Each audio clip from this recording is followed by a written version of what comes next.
Hey guys, it's your boy Corey Pierce 100 and welcome to my Raw results video for Raw of the Monday Night Raw of the 22nd of April 2013. Of course, I'm talking about last night's Raw. Raw was emulating London, England, so not too far away from here, Ireland.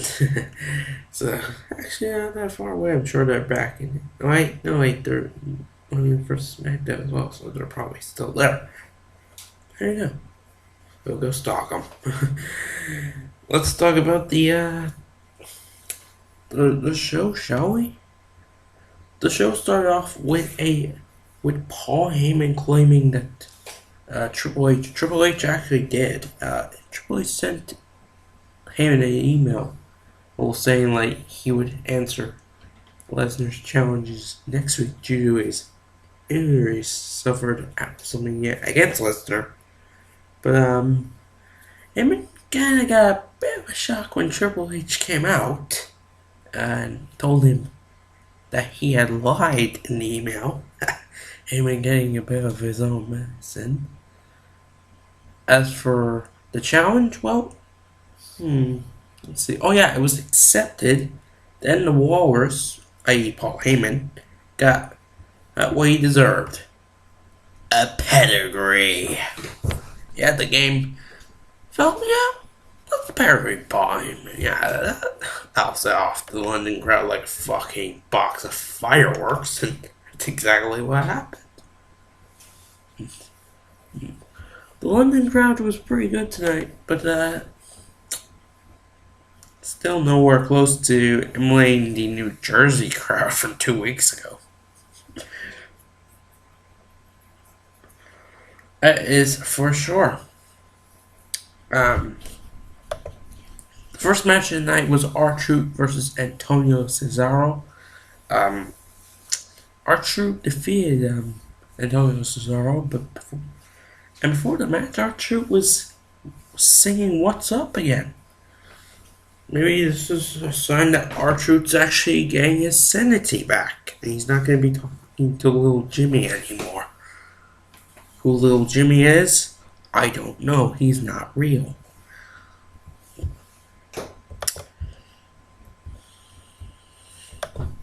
Anyway, the next match. So yeah, R-Truth picked up the victory.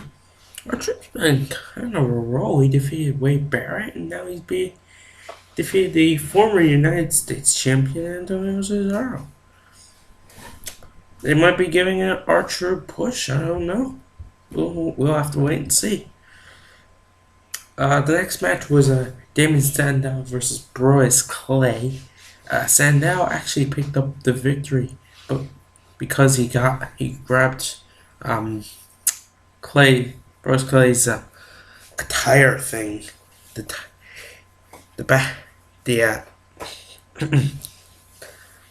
well, he grabbed the tights. That's what they all say. So Sandow cheered to beat Clay, but he beat him, I guess, is the deal. Dolph Ziggler was going one-on-one with Chris Jericho. As you probably already know, it was announced that if Jericho had wins this match, he would have gotten a shot. He would have been added to a triple threat match at Extreme Rules between Ziggler, Del Rio, and Swagger, but he lost because of Mr. I can't sing. But yeah, Fandango. Better get pronounce it right, or you come in and kick my ass, or try, because I would definitely kick his ass. His music started playing randomly. He didn't come out. It was just a distraction, and Chris Jericho's quite pissed. There you go. Ladies and gentlemen, there you go. Dolph Ziggler did get the win with the zigzag. And Jericho must wait to get another shot at the World Heavyweight Championship. And it looks like his rivalry with Fandango will continue. We'll talk more about that in a minute, because it actually comes up again. The next match was the other members of both teams facing off each other. There was Tensai, or Sweet Tea, against Cody Rhodes. Tensai managed to pick up the victory, and Sendo got flattened by Bros Clay outside the ring. Haha.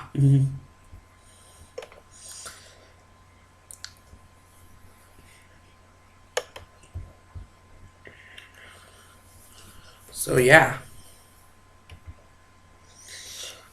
Then Big E Langston only had his second singles match in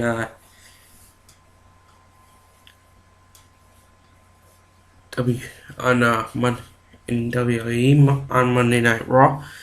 He faced Zack Ryder, and he beat him very easily.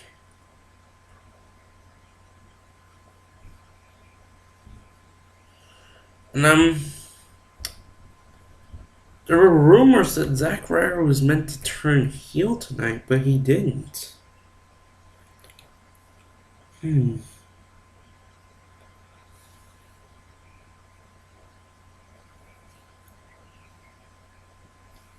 was looking different. His hair wasn't spiked, it was completely flat. Like you can see, mine is flat, so yeah, his hair was flat. I don't know, is this a sign he's turning heel?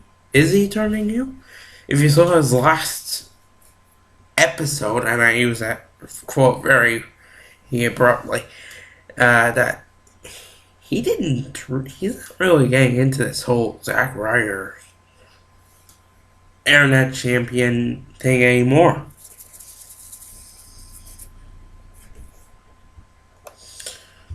Maybe he is turning heel, maybe he's not. Maybe he's just done.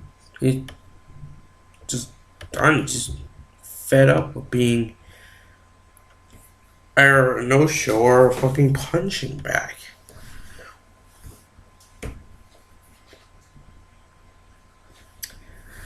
The next match was the big six-man tag team match. This was kind of a letdown. I thought this match would have been the main event, but no, it wasn't. It was a good match, but the Hounds of Justice got a victory over the team by pinning Daniel Bryan. Oh yeah, you're real big boys, aren't ya?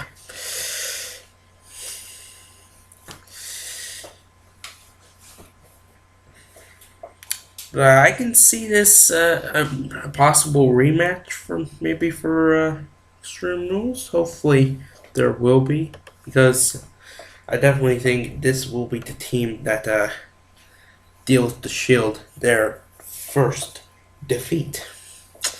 I would have liked it to happen last night, but it didn't. There you go. The next match was Fandango versus William Regal, competing in his first match in about 5 years.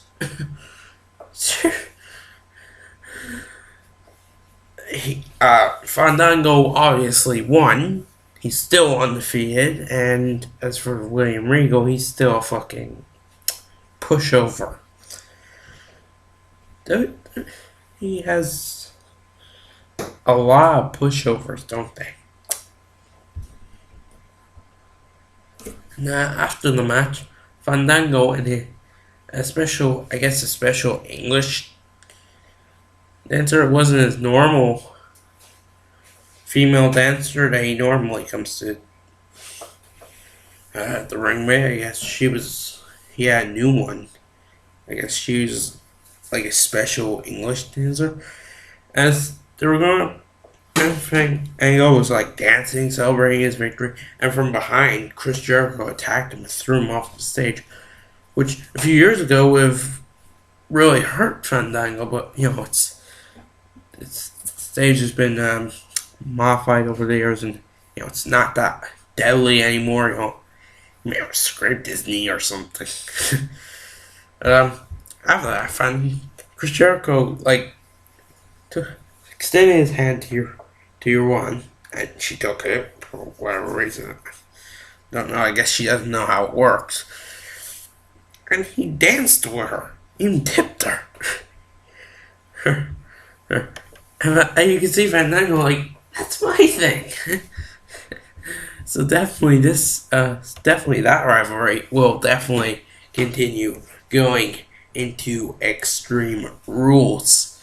Extreme Rules is looking kind of good.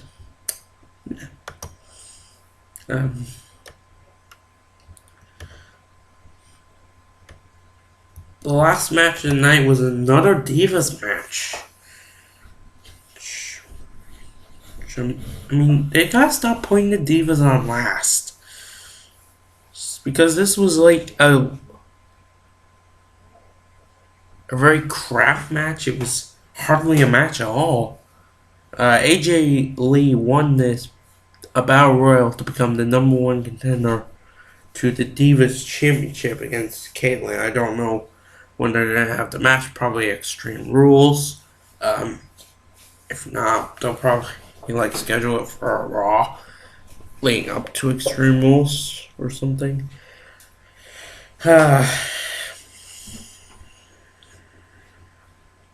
We'll see what happens.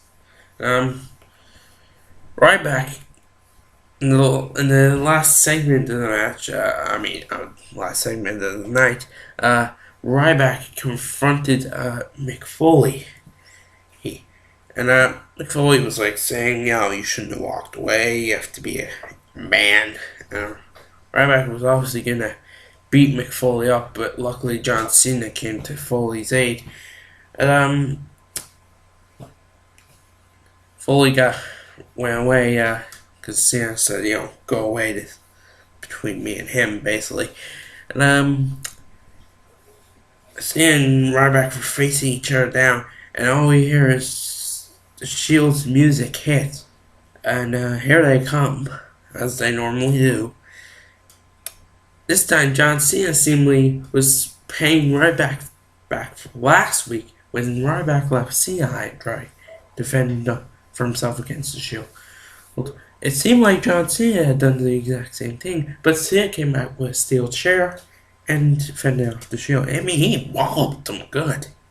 And he got just about all of them. I think one of them ran away before he could get them, but I think he got Reigns and was it Ambrose? I think it was Ambrose, so it must have been Rollins who got away. Seth Rollins must have been the one who got away, but he definitely got Roman Reigns.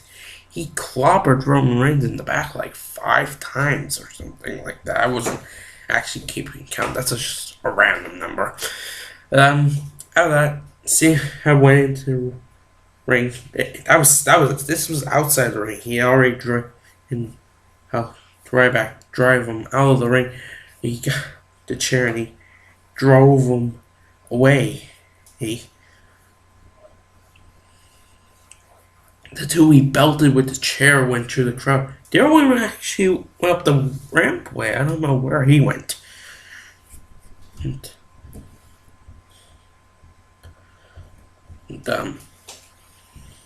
So a bit of a good and when they won, but when they got clobbered by John Cena, that just about says, it's not a good night. John Cena went back into the ring with the steel chair, and he looked at him and Ryback were staring each other down, and Cena threw the chair on the ring and said, "I'm not gonna do that." So obviously, this is kind of like a sign that a chair will be involved when it comes to what happens at Extreme Rules. Well, of course, Extreme Rules means main event matches will be contested under Extreme Rules, and most of the matches will be like no disqualification or have some sort of stipulation going into them.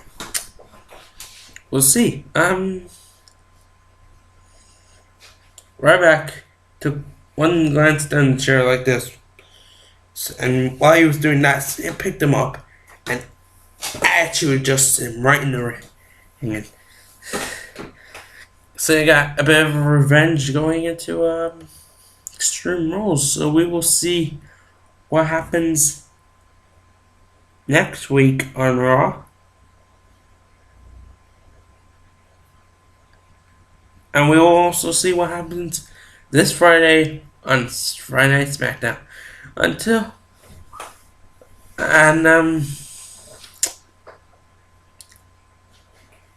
I will see you all later.